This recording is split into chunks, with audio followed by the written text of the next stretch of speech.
أما بعد أعوذ بالله من الشيطان الرجيم بسم الله الرحمن الرحيم فأما الزبد فيذهب جفاء أما ما ينفع الناس فيمكث في الأرض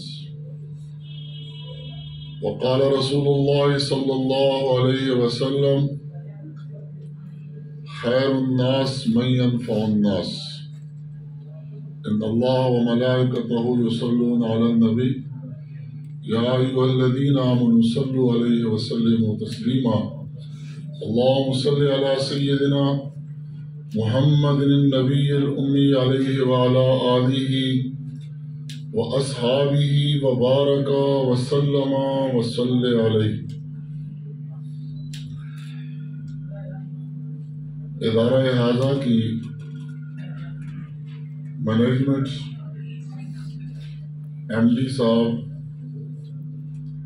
میرے عزیز برخوردار سعید صاحب، میرے برادر مکرم جناب ڈاکٹر صدیق صاحب، میرے شاگرد عزیز اور ڈبل ڈاکٹر، یہ ہومیو ڈاکٹر بھی ہیں اور پی ایچ ڈی ڈاکٹر بھی ہیں۔ یہ پہلو ان کا عام لوگوں سے اوجھل ہے، لیکن انہوں نے باقاعدہ ہومیو ڈاکٹری بھی کی ہے اور یہ پی ایچ ڈی ڈاکٹر بھی ہیں۔ اور ان کے ساتھ میرے دوسرے یہ ڈاکٹر بشیر صاحب، نام میں بھول گیا کیونکہ آدمی 60 سال کا ہو جائے تو سٹھیا جاتا ہے تو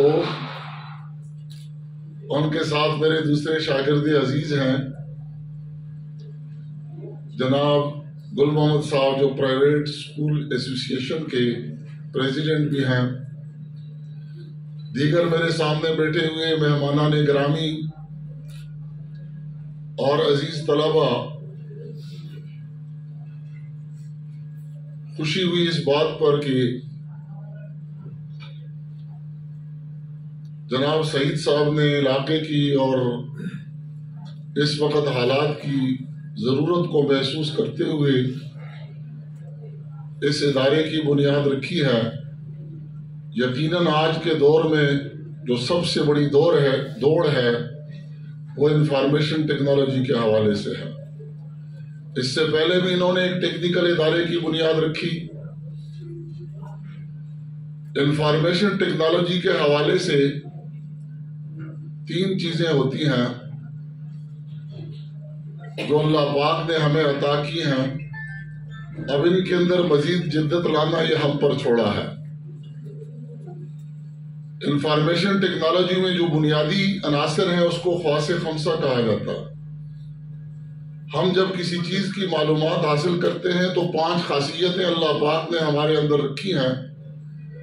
ان السمع والبصر والفؤاد کل اولئک کان عنہ مسئولا، اور ان 5 خواص کے بارے میں ہم سے اللہ پاک پوچھیں گے بھی، ان کو کہاں استعمال کیا، کتنا استعمال کیا اور کیسے استعمال کیا۔ پھر جہاں ان خواص کی حد ختم ہوتی ہے تو وہاں سے آگے عقل کی حد شروع ہوتی ہے۔ انفارمیشن ٹیکنالوجی کے حوالے سے یہ ایک دوسرا بڑا سورس ہے جو قدرت نے ہمیں عطا کیا ہے، لیکن عقل کی بھی ایک حد ہے۔ یہ جہاں ختم ہوتی ہے تو اس سے آگے ایک تیسرا ذریعہ ہے، اس کو وحی الہی کہا جاتا ہے۔ عقل ہمیں یہ بتاتی ہے کہ یہ کیا ہے، لیکن یہ کیوں ہے اس کا جواب عقل کے پاس بھی نہیں ہوتا۔ پھر ہمیں ایک اور انفارمیشن ٹیکنالوجی کی طرف چلنا پڑتا ہے، اس کو کہتے ہیں وحی الہی۔ تو جہاں پر عقل حواس کی حد ختم ہوتی ہے تو وہاں پر ہمیں حواس سے پرے کی چیزوں کو معلوم کرنے کے لیے جدید انفارمیشن ٹیکنالوجی کی ضرورت پڑتی ہے۔ ہماری آنکھ ایک حد تک دیکھتی ہے، جہاں اس کی حدود ختم ہوتی ہیں تو ہمیں دوربین کی ضرورت پڑتی ہے۔ ہمارا کان ایک حد تک سن سکتا ہے، جہاں اس کی حد ختم ہوتی ہے وہاں ہمیں ایک اور انفارمیشن ٹیکنالوجی کو، اس سے آگے بھی کوئی چیزیں ہوتی ہیں، اس کی ضرورت ہوتی ہے۔ تو یہ انفارمیشن ٹیکنالوجی ہمارے ان بنیادی حواس کی حدود کے دائرے کو دور تک محسوس کرنے کے لیے آج کے دور کی ایک بہت بڑی بنیادی ضرورت ہے. اور آج مجھے خوشی ہے کہ اس ادارے سے فارغ ہونے والے طلباء کو اسناد دی جا رہی ہے، لیکن یاد رکھیں ان اسناد کی حیثیت کیا ہے. ہمارے ایک استاد محترم فرمایا کرتے تھے کہ ان اسناد کی حیثیت اس سے زیادہ نہیں ہے کہ یہ ہمارے تعلیمی اخراجات پر خرچ آنے والے اخراجات کی رسیدیں ہیں. اصل چیز جو معاشرہ ہمارے اندر دیکھنا چاہتا ہے وہ سند نہیں دیکھنا چاہتا. جس معاشرے میں ہم آگے جا رہے ہیں وہ ہمیں یہ دیکھنا چاہتا ہے کہ اس کے اندر انسانیت کو نفع دینے کے لیے کوئی سکلز بھی ہیں کہ نہیں ہیں. میں نے جو آیت آپ کے سامنے تلاوت کی اس میں اسی بات کا تذکرہ ہے. فَأَمَّا الزَّبَدُ فَيَذْهَبُ جُفَاءً، جو اپنے آپ کو جھاگ بنا لیتا ہے تو جھاگ کا انجام ختم ہونا ہے. اما ما ينفع الناس فيمكث في الارض، جو اپنے آپ کو انسانیت کے لیے نافع بنا دے تو اس کو زمین میں بقا نصیب ہوتی ہے. اس لیے ہمیں کوشش یہ کرنی ہے کہ ہمارا وجود ہماری اپنی ذات کے لیے بھی اور ہمارے خاندان کے لیے بھی اور اس معاشرے کے لیے بھی نافع بنے. ہمارے ہاں ہر ایک نفع خور بننے کی کوشش کرتا ہے، نفع رساں نہیں بنتا. تو جو نفع خور ہوتا ہے اس کو بقا نصیب نہیں ہوتی. بقا کے لیے نفع رساں ہونا ضروری ہے. اور اللہ کے نبی نے فرمایا خیر الناس من ينفع الناس، لوگوں میں بہتر وہ ہے جس سے لوگوں کو نفع ملے. اب ہمارے سارے شعبے جو ہیں یہ نفع رساں کب بنیں گے؟ چاہے وہ تعلیم و تعلم کا شعبہ ہو، وہ سائنس اور ٹیکنالوجی کا شعبہ ہو. تو جس شعبے میں یہ دو چیزیں ہوگی تو وہاں سے نکلنے والے نافع بنیں گے. 75 سال سے ہمارے ہر شعبے کو اگر آپ دیکھیں تو اس میں ان دو چیزوں کا بہت فقدان ہے، جس کی بنا پر شعبوں سے نکلنے والے نفع خور نفع رساں بننے کے بجائے نفع خور بن کر نکلتے ہیں. ڈاکٹر ہے تو وہ نفع رساں بننے کے بجائے نفع خور بن کر نکلتا. انجینئر ہے تو نفع رساں بننے کے بجائے نفع خور بن کر نکلتا. ایسے ہی ہمارے سارے شعبوں کی حالت ہے. میں کس کس کو گنواؤں؟ تو ہمارے شعبوں میں دو چیزوں کی کمی ہے. اگر یہ دو چیزیں ہمارے ہر شعبے کے اندر آ جائیں تو وہاں سے نکلنے والے وہ نفع خور نہیں ہوں گے، نفع رساں ہوں گے.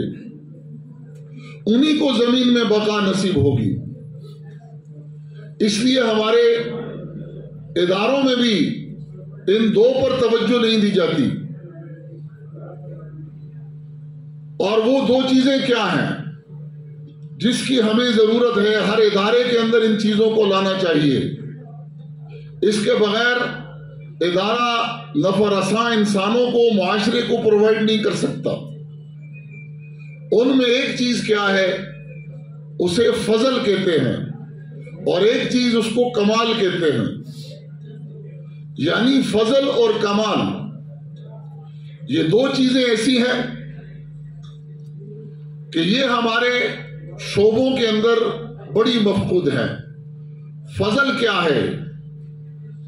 یہ اخلاقی صفات کو کہا جاتا ہے. اور کمال کیا ہے؟ کہ ہر شعبے کے اندر ماہرین کو پیدا کرنا. تو ہمارے شعبوں سے نکلنے والوں کے اندر ان دو چیزوں کی بڑی کمی ہوتی ہے. ایک تو اخلاقی اقدار سے وہ عاری ہوتے ہیں الا ماشاء اللہ. دوسرا اس کے اندر کمال نہیں ہوتا، اس کے اندر سکل ڈیولپمنٹ نہیں ہوتی، وہ اپنے شعبے کے اندر ماہر نہیں ہوتا. اور اس کا بنیادی سبب کیا ہے؟ کہ ہمارے ہاں نمبروں کی دوڑ اور تقسیم لگی ہوئی ہے. جیسے ابھی بشیر صاحب فرما رہے تھے اور گل محمد صاحب نے یہ بات کہی کہ نمبر گنے جاتے ہیں، آدمی کو نہیں تولا جاتا. اس کے نمبر کتنے ہیں؟ تو نمبروں کی دوڑ تو لگی ہوئی ہے، لیکن اس کے اندر آیا فضل اور کمال، یہ دو چیزیں بھی ہیں کہ نہیں ہیں؟ ان دو کے بغیر ہر ادارے سے نکلنے والا سب سے پہلے اپنی ذات کے لیے مضر ہوگا، پھر وہ اپنے خاندان کے لیے مضر ہوگا، پھر وہ اس معاشرے کے لیے بھی مضر ہوگا۔ یہ نفع رساں نہیں ہوں گے، یہ ضرر رساں ہوں گے۔ اس لیے ہمیں اب اپنے اداروں کے اندر ان دو چیزوں کو پروان چڑھانا ہے۔ حضرت موسیٰ علیہ السلام کا واقعہ آتا ہے قرآن پاک میں، اور ان واقعوں میں ہمارے لیے بڑے بڑے ضابطے بیان کیے گئے ہیں۔ واقعے کا آپ کو پتا ہے کہ جب موسیٰ علیہ السلام ہجرت کر کے مدین تشریف لے گئے تو آپ وہاں اجنبی تھے، مہاجر تھے، ناشنا تھے، اور وہاں انہوں نے شعیب علیہ السلام کی 2 بیٹیوں کے جانوروں کو پانی پلا دیا، ان کی خدمت کر دی۔ اب وہ بیٹیاں جب واپس گھر کو چلی گئی تو والد صاحب نے کو کہنے لگی کہ آپ کسی کو اجرت پر رکھنا تو چاہتے ہیں۔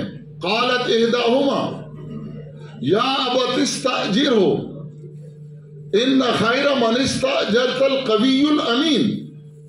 آپ نے اگر اجرت پر رکھنا ہی ہے تو ایک ایسا آدمی ہم نے دیکھا ہے کہ جس کے اندر 2 چیزیں ہیں، وہ قوی بھی ہے اور امین بھی ہے۔ اب امین کا تعلق یہ فضل کے ساتھ ہے، اور قوی کا تعلق یہ کمال کے ساتھ ہے، یعنی ان کے اندر یہ 2 چیزیں ہیں،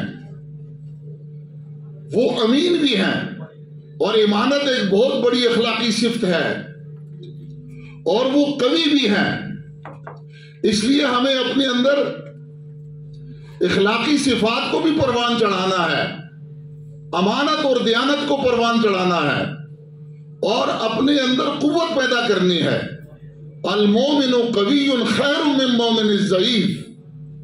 مومن قوی جو ہے یہ مومن ضعیف سے بہتر ہوتا ہے۔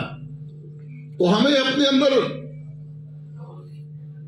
کون سی قوتیں پیدا کرنی ہیں؟ سب سے پہلے ایمانی اور روحانی قوت پیدا کرنی ہے کہ ہمارا تعلق معلّہ اتنا مضبوط ہو اور اتنا قوی ہو کہ نہ ہم کسی کی للچاؤ میں آ کر اس تعلق کو توڑ دیں اور نہ کسی کے دباؤ میں آ کر اس تعلق کو توڑ دیں۔ اس کے لیے ہمیں ایمانی اور روحانی قوت کو حاصل کرنا ہے۔ حاصل کیسے ہوگی اس کے لیے میں 4 چیزیں آپ کو بعد میں بتاؤں گا۔ پہلے یہ قوتیں سمجھو ہمیں جو اپنے اندر پیدا کرنی ہے، اور وہ پہلی چیز جو کمال کے ساتھ تعلق رکھتی ہے، وہ پہلی قوت جو ہمیں اپنے اندر پیدا کرنی ہے وہ ایمانی اور روحانی قوت پیدا کرنی ہے۔ دوسری چیز کیا ہے؟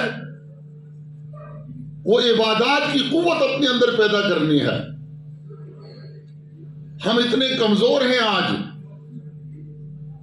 کہ صبح فرض نماز کے لیے بستر سے اٹھنے کی قوت ہمارے اندر نہیں ہے، اور جو اتنا کمزور مسلمان ہو اور اس کے اندر اتنی طاقت نہ ہو کہ وہ چارپائی سے مسجد تک نہیں آ سکتا،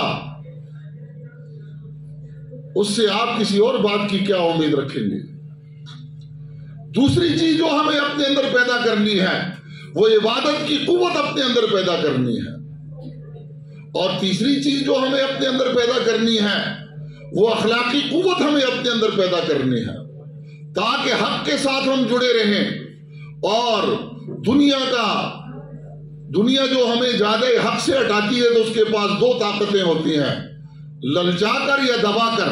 تو ہمیں اتنی اخلاقی قوت ہمارے اندر ہونی چاہیے، ہم حق کا ساتھ دینے والے ہوں، نہ کسی کے للچاؤ میں آنے والے ہوں، نہ کسی کے دباؤ میں آنے والے ہوں۔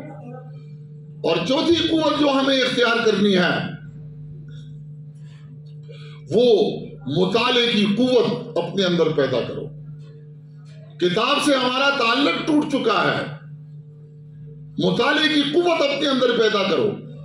آپ کے پاس نئی نئی چیزوں کی انفارمیشن ہونی چاہیے، ڈے ٹو ڈے سے آپ کو واقف ہونا چاہیے۔ یہ انفارمیشن ٹیکنالوجی اسی کا ایک حصہ ہے۔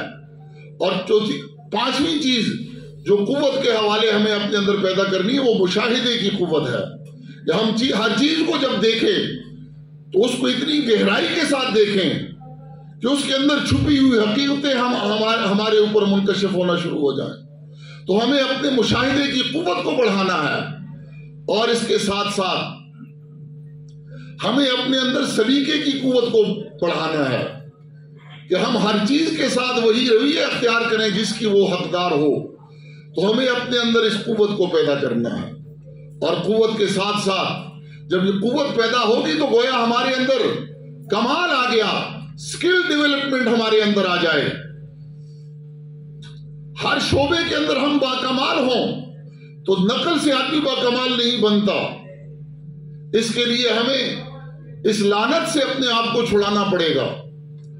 یہ ہمارے خلاف ایک سازش ہے کہ نکمے افراد پیدا ہوں. تو ہمارے ادارے نکمے افراد پیدا کر رہے ہیں. الا ماشاءاللہ جو آپ کو مارکیٹ میں نظر آ رہے ہیں اس میں اداروں کا کمال نہیں ہے، یہ فیضان نظر ہے. یہ وہ لوگ ہیں جن کو گھر سے کسی کی نگاہ لگی ہوئی ہے، جن کو کوئی ایسا مربی ملا ہے کہ اس کے اندر یہ قوت پیدا ہو گئی ہے. وگرنہ ہمارے ادارے یہ تو نکمے افراد پیدا کرتے ہیں، ان کے اندر کوئی کمال نہیں ہوتا. وہ سند یافتہ ہوتے ہیں، وہ تعلیم یافتہ نہیں ہوتے، وہ ہنر یافتہ نہیں ہوتے. دوسری چیز جو ہمیں اپنے اندر پیدا کرنی ہے وہ فضل ہے، اور فضل میں ہمارے اندر امانت کی قوت کو پیدا کرنا ہے کہ ہم امین ہوں.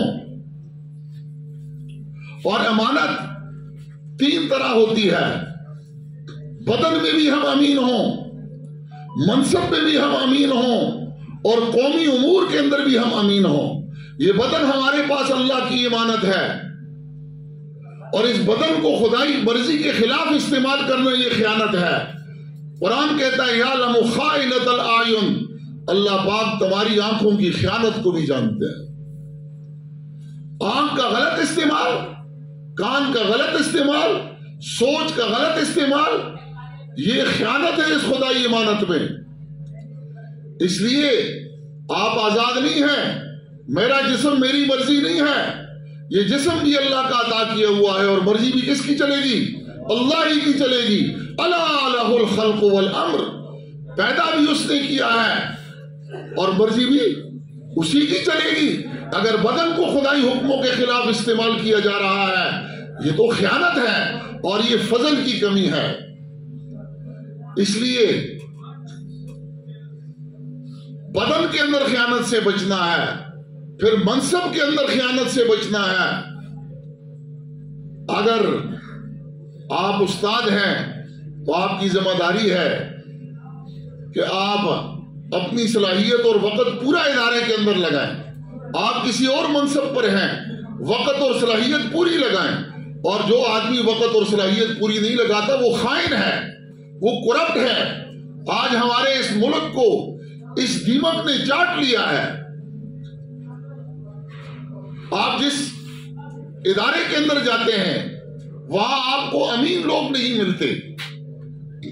وجہ کیا ہے کہ ہمارے ادارے اس حوالے سے بانج ہیں کہ وہ ہمیں فضل کی ان صفات سے آراستہ کر کے مارکیٹ کے اندر بھیجیں. اس لیے جو وقت پورا نہیں لگاتا اور تنخواہ پوری لیتا ہے یہ تطفیف کے زمرے میں آتا ہے.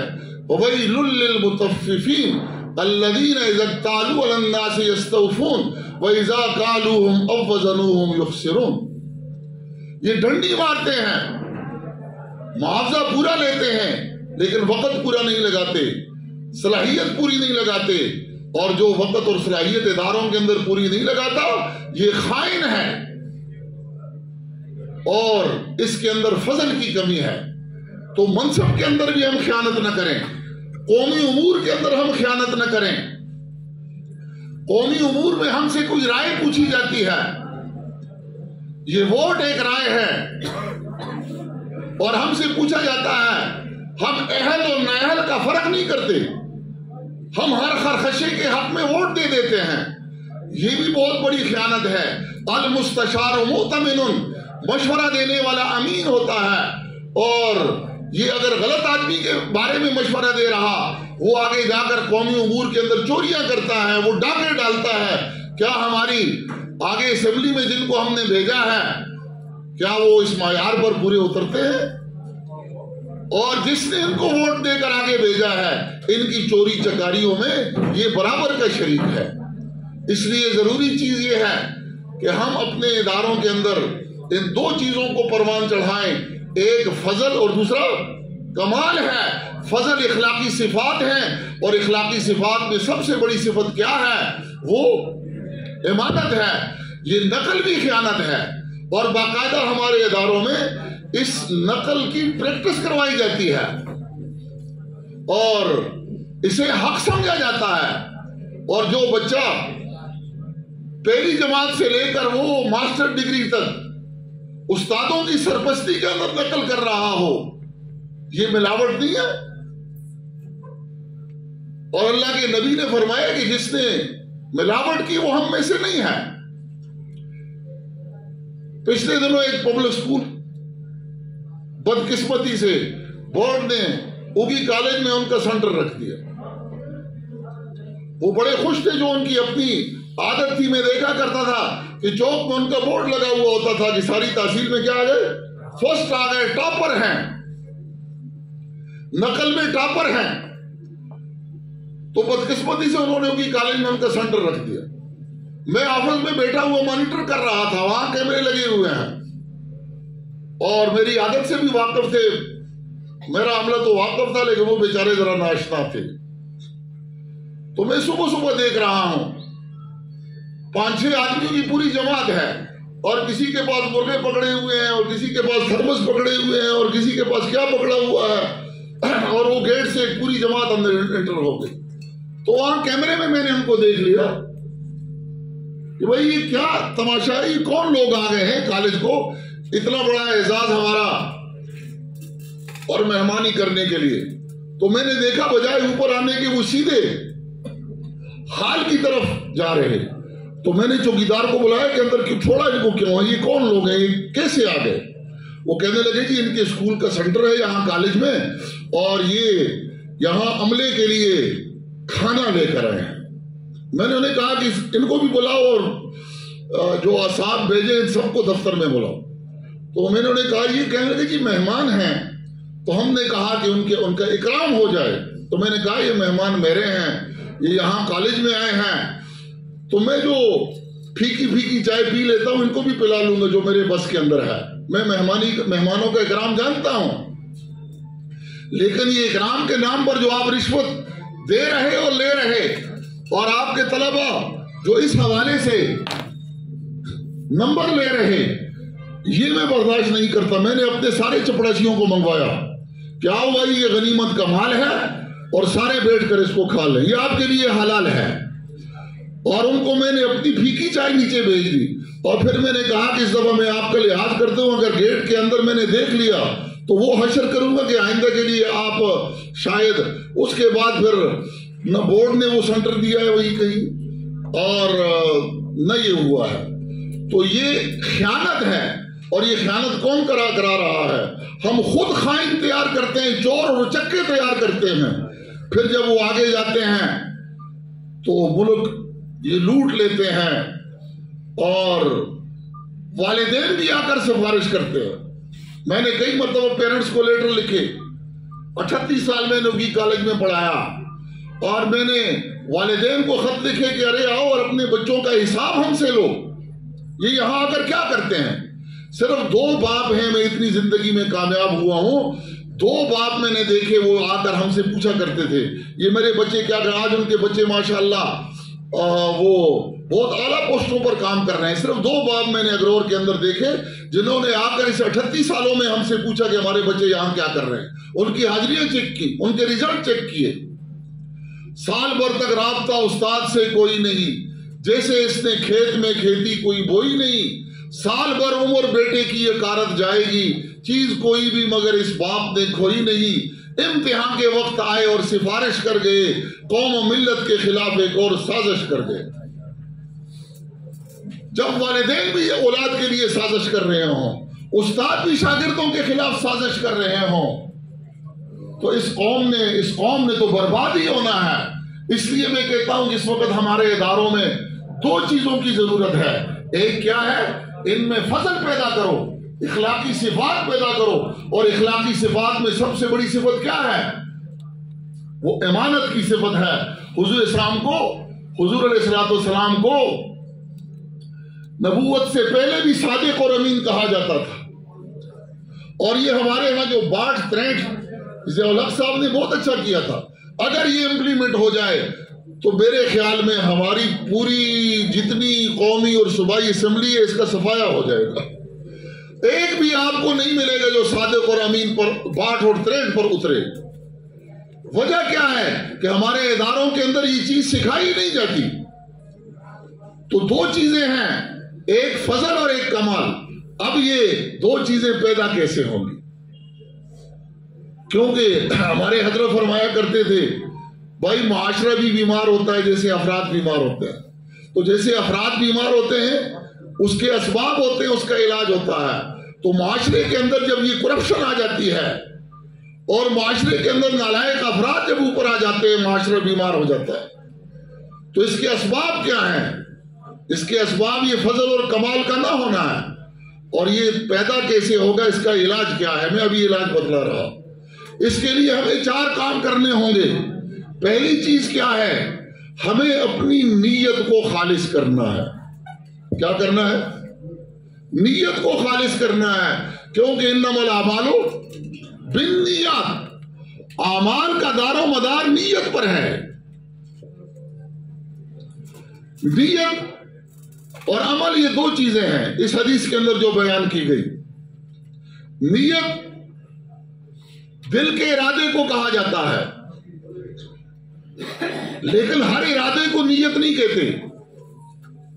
اس ارادے کو کہا جاتا ہے جو تمیز پیدا کر دے عادت اور عبادت میں، عبادت اور عبادت میں، عبادت اور غیر عبادت میں۔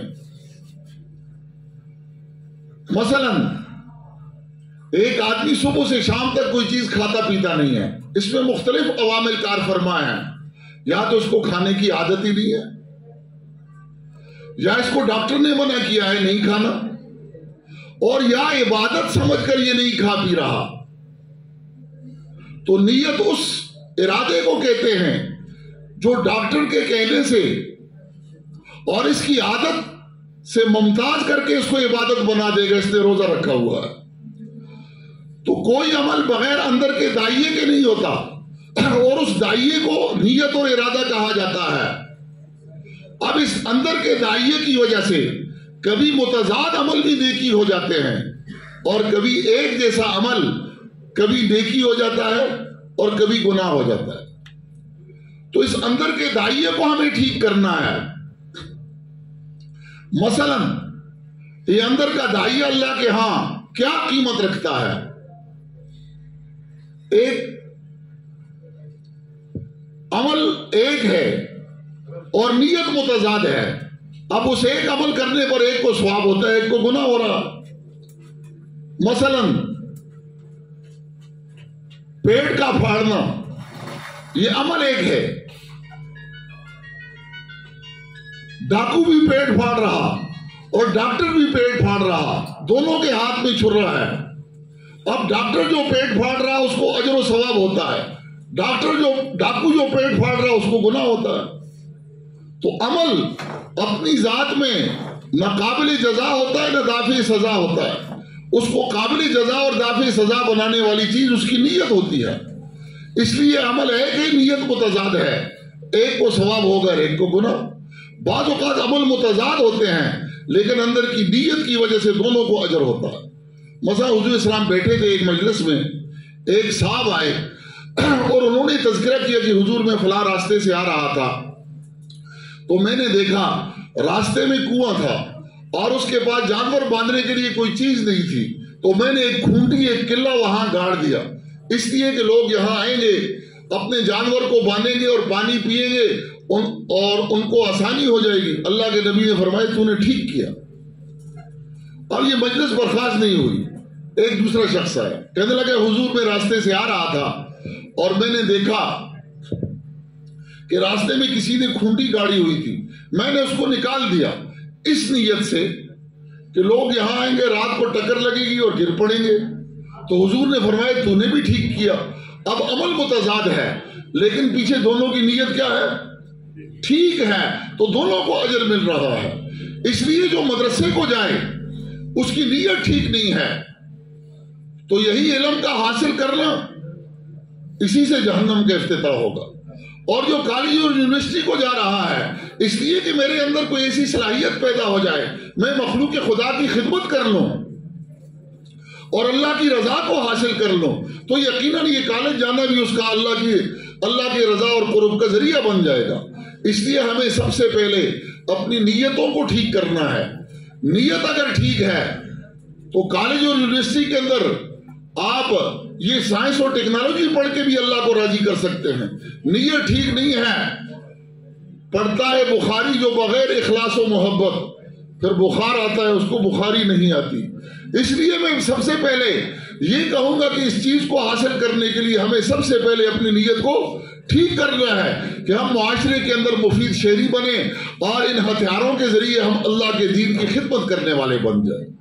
دوسری چیز کیا ہے اس فضل اور کمال کو حاصل کرنے کے لیے؟ یہ ایک ایسی چابی میں تمہیں بتلا رہا ہوں جس کے 4 دندانے ہیں، اور یہ 4 دندانوں کے ساتھ آپ جس تالے کو کھولیں گے انشاءاللہ آپ کا مستقبل روشن ہوتا جائے گا.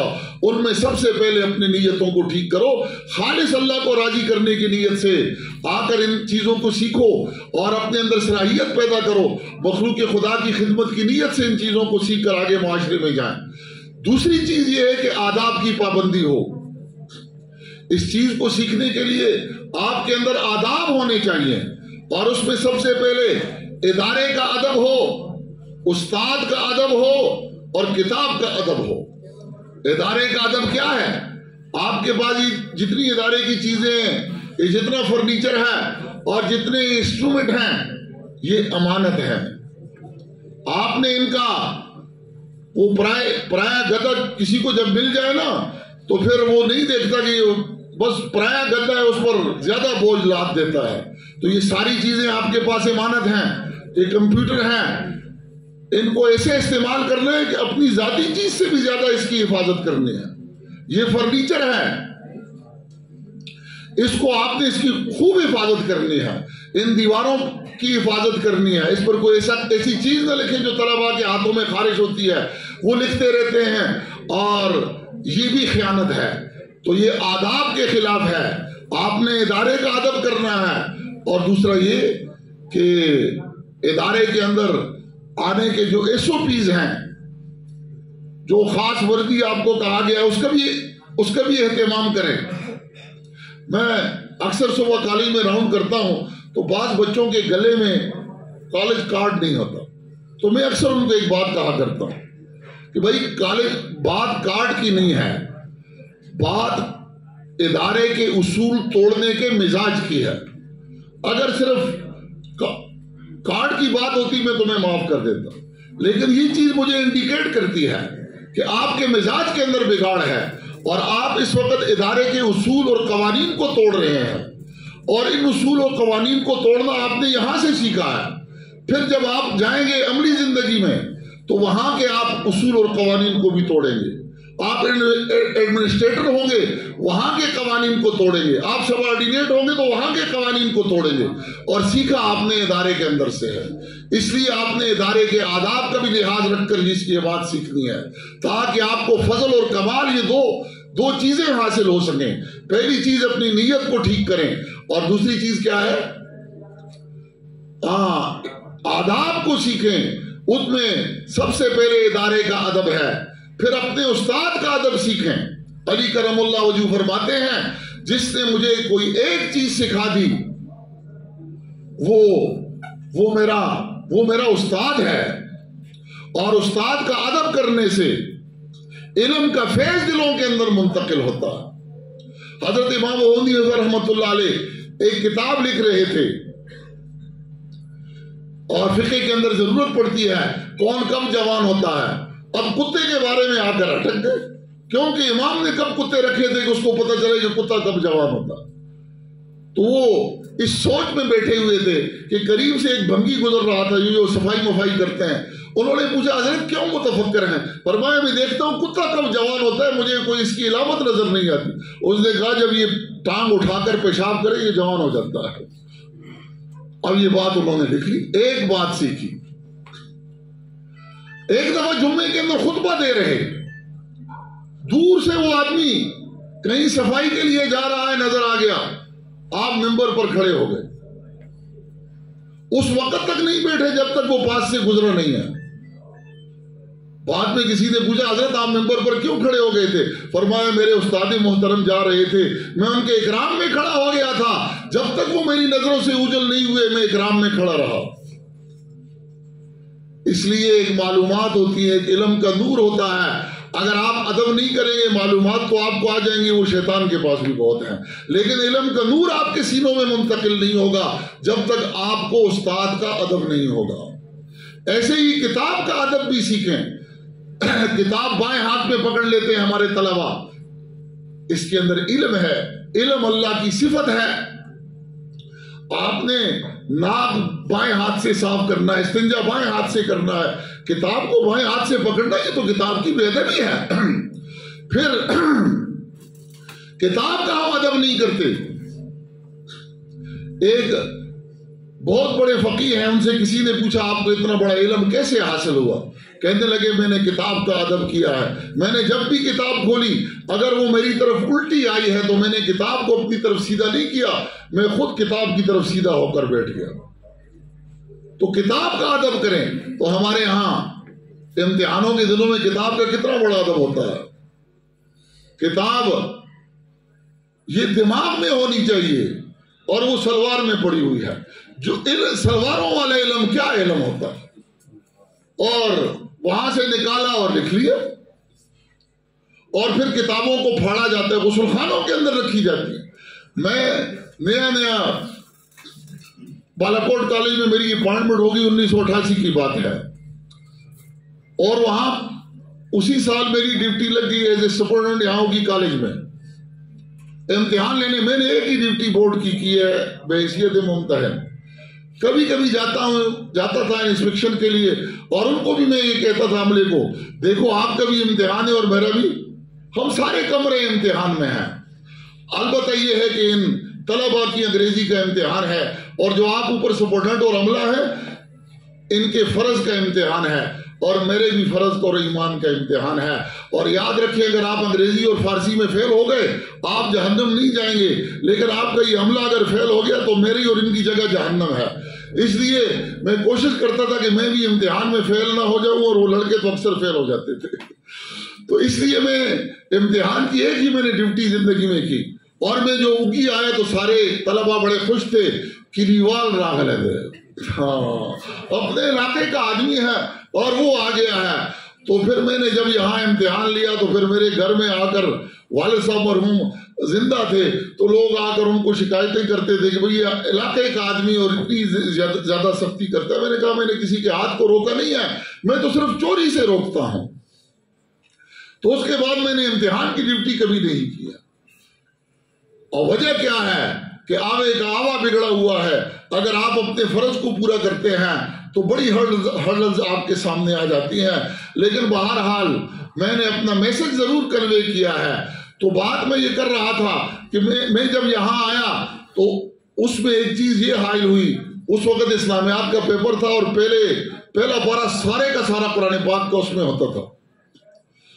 تو میں نے ایک بچے کی تلاشی لی, اس بدبخت نے کیا کیا گیا ہے مسجد میں ترجمے کا قرآن پہلا پارہ کہیں پھاڑ کر آیا ہے, اور اس کو اپنی ٹانگ کے ساتھ ربڑ کے ساتھ باندھا ہوا ہے.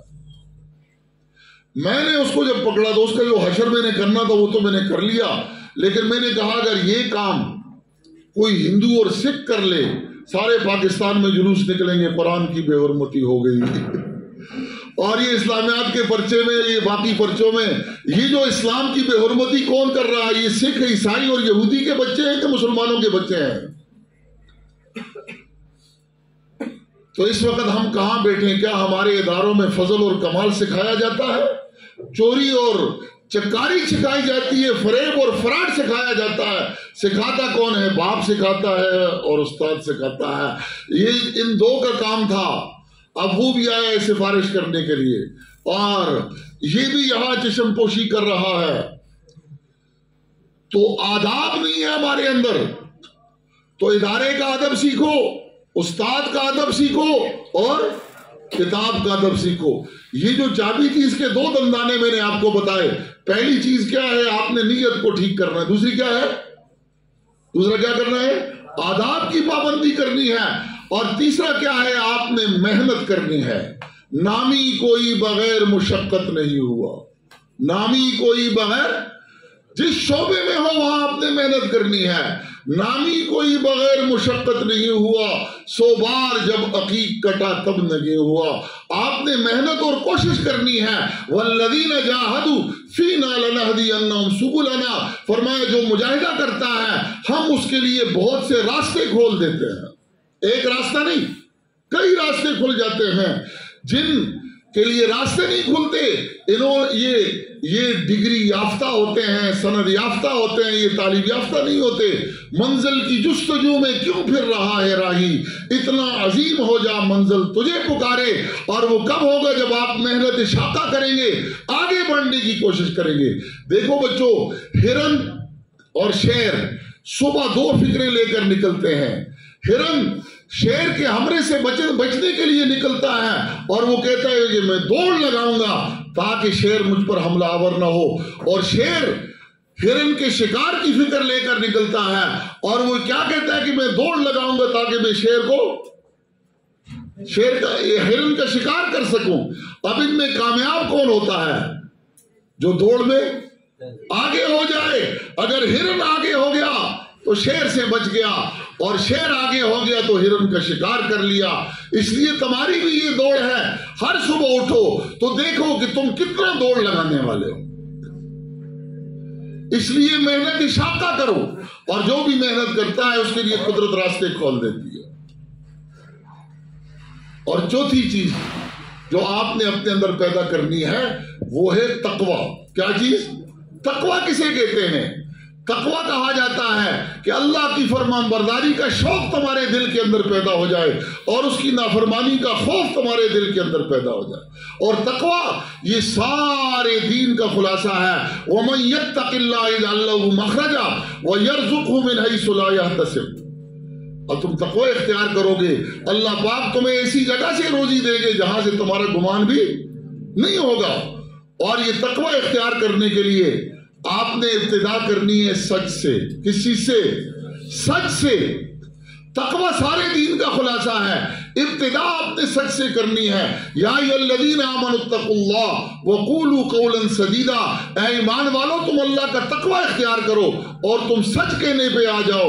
یصلح لکم اعمالکم، اللہ پاک تمہارے سارے اعمال کی اصلاح کر لیں گے۔ اگر آپ سچ پر آ گئے، آپ کے اندر سے ساری برائیاں نکل جائیں گی۔ حضور اسلام کے پاس ایک شخص آئے اور آ کر کہنے لگے حضور میرے اندر 4 بڑے عیب ہیں، سب نہیں چھوڑ سکتا، ایک کے بارے میں کہیں اس کو چھوڑ دوں۔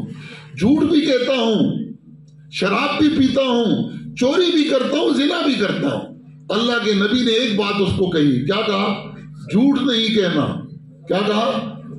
رات کو شراب پینے کا ارادہ ہوا تو اس نے کہا صبح حضور پوچھ ہی لیں تو میں کہوں گا کہ شراب نہیں پی، تو ایک ہی بات کو تو وعدہ لیا ہے کہ جھوٹ نہیں کہنا، اور کہوں نہیں پی تو جھوٹ ہوگا۔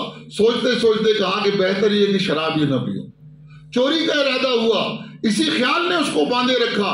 یوں ایسا ہوا کہ ہر گناہ کے موقع پر اس وعدے نے اس کو بیڑیاں پہنا دی، اور صبح وہ آیا حضور کے پاس کہ حضور ایک جھوٹ چھوڑنے سے میرے اندر سے ساری برائیاں نکل گئی۔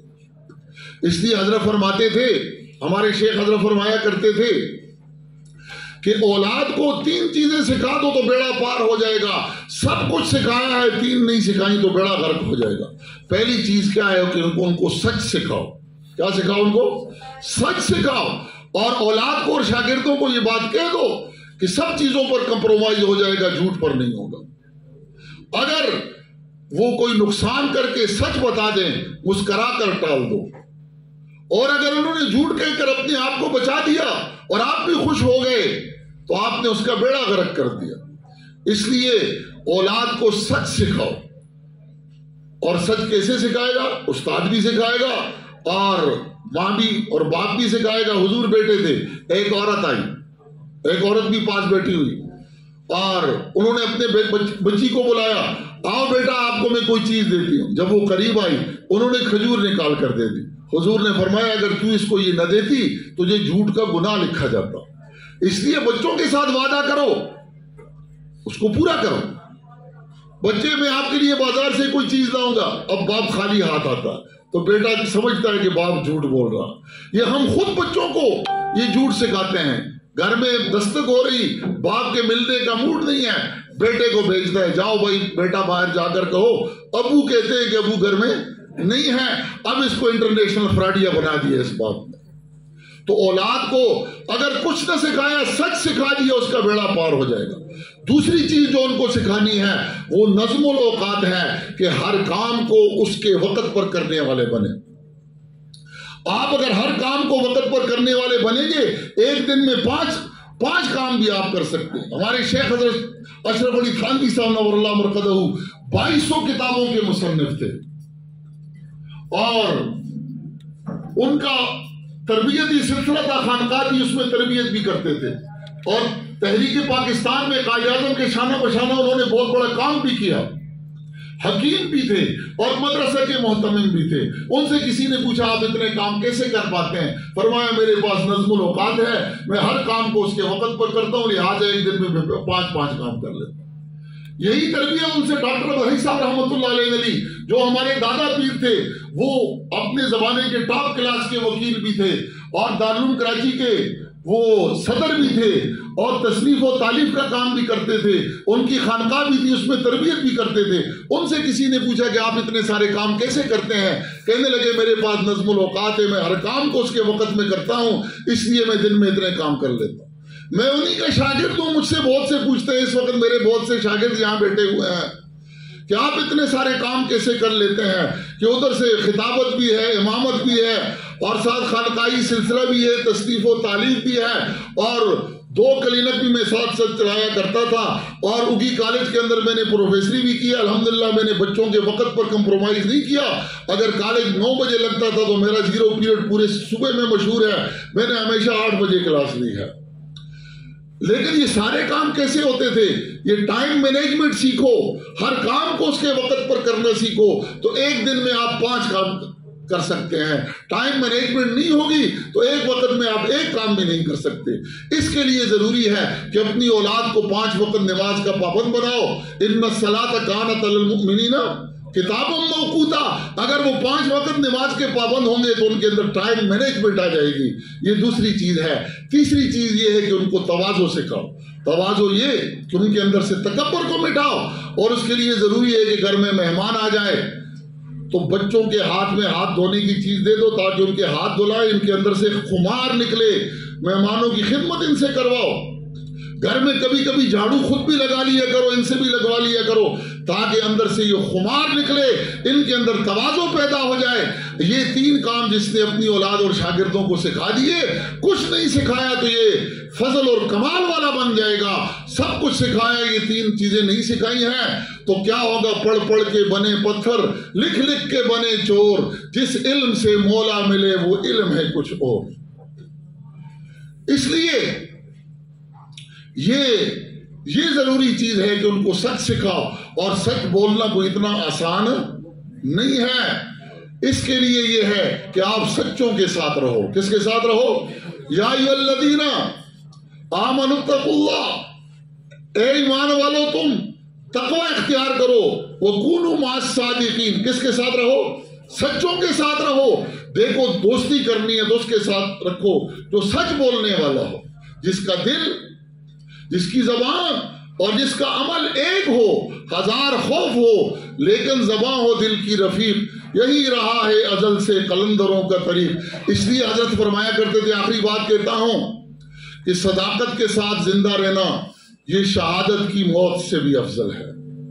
صداقت کے ساتھ زندہ رہنا یہ شہادت کی موت سے بھی افضل ہے۔ حضرت فرماتے تھے کہ ہم کوئی بات کرتے ہیں، قرآن اور حدیث کی کوئی دلیل ہمارے ذہن کے اندر ہوتی ہے،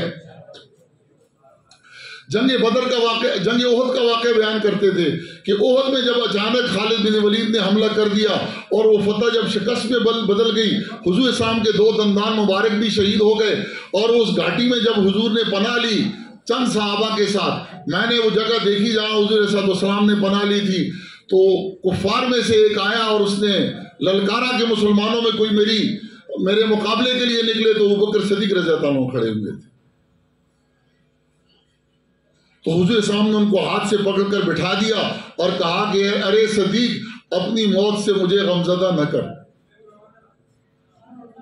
تو اس سے استدلال حضرت یہ لے رہے تھے کہ وہ مقام صداقت پر تھے، اور مقام صداقت مقام نبوت کے بعد ہوتا ہے۔ 4 انعام والے لوگ ہیں، من النبیین والصدیقین والشہداء والصالحین، نبی ہیں، صدیق ہیں، پھر شہداء ہیں، پھر صالحین ہیں، تو مقام شہادت مقام صداقت سے کم ہے، اس لیے کہ شہید ایک مرتبہ شہید ہو جاتا ہے، اور جو صادق ہوتا ہے اگر وہ دکاندار ہے تو ہر گاہک کے ساتھ اس کو اپنے پر چھری چلانی پڑتی ہے، اگر وہ ملازم ہے تو رشوت کے آگے اس کو بند باندھنا پڑتا ہے، اپنے دلوں پر چھریاں چلانی پڑتی ہیں، تو یہ ہر لمحے شہید ہوتا ہے۔ اس لیے حضرت فرماتے تھے کہ صداقت کے ساتھ زندہ رہنا یہ شہادت کی موت سے بھی افضل ہے۔ عام صحابہ کو حضور شہادت کی ترغیب دیتے تھے، اور ابوبکر صدیق رضی اللہ تعالیٰ عنہ کو شہادت سے منع کر دیا، اس لیے کہ وہ صداقت کے مقام پر فائز تھے۔ اس صداقت کے لیے ہمیں ان لوگوں کے پاس اپنا وقت نکال کر بیٹھنا چاہیے جن کو اللہ پاک نے دل کا صدق بھی عطا کیا ہے، زبان کا صدق بھی عطا کیا ہے، اور عمل کا صدق بھی عطا کیا ہے۔ دل کا صدق یہ ہے کہ دل کے اندر اخلاص ہو، جو کام بھی کرے خالص اللہ کے لیے کرے۔ زبان کا صدق یہ ہے کہ جو بات دل میں ہو زبان سے ادا کرے، اور عمل کا صدق یہ ہے کہ جو اس نے ارادہ کیا اس کو کر کے دکھا دے۔ تو انشاءاللہ یہ 4 چیزیں جب ہوں گی، اس کے اندر فضل بھی پیدا ہوگا، اس کے اندر کمال بھی پیدا ہوگا۔ آج ہمارے جتنے شعبے ہیں وہ سارے فضل اور کمال سے عاری ہیں۔ اللہ کرے اس ادارے کے اندر ماشاءاللہ بڑے اچھے مربی بھی ہیں، اور مجھے امید ہے کہ جو جماعت اسلامی کا طریقہ تربیت ہے اس سے نکلنے والے امید کی جاتی ہے کہ وہ صاحب فضل بھی ہوتے ہیں، صاحب کمال بھی ہوتے ہیں۔ اللہ تعالیٰ شانو ہم سب کو فضل اور کمال والا بنا دے۔ وما علینا الا البلاغ۔